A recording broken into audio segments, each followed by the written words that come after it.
Vanessa percorre cada día a pé este perigoso treito da estrada comarcal AC305 entre os núcleos rianxeiros de Miráns e Burés.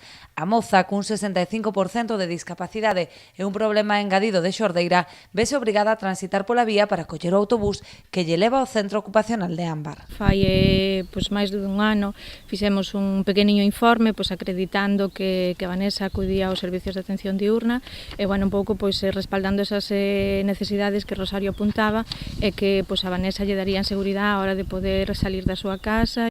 Hai tempo que os seus pais veñen demandando á Xunta a construción de beirarrúas, unha solicitude que se atopa aínda en fase de estudo. Ela ten que vir andando todos os días hasta aquí adiante e cruzar.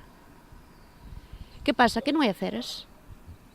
Estáselle pedindo á Xunta de Galicia e mira para outro lado.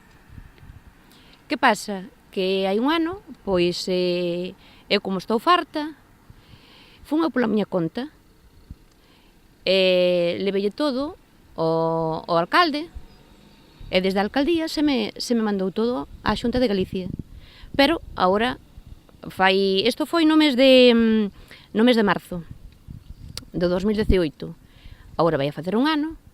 Hai unha semana fun polo ayuntamiento e sempre están estudiando o caso.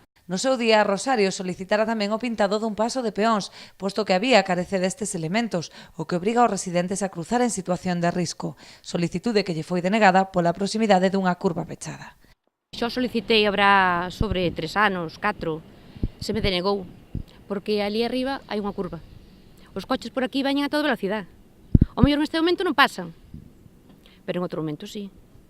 Incluso ali onde a miña casa houve moitos accidentes, dun lado para outro. A espera de ter unha resposta afirmativa, Rosario seguirá a acudir ás distintas administracións para conseguir que se instalen beirarrúas, unha mellora na seguridade que beneficiaría non só a súa familia, senón tamén a todos os veciños da zona.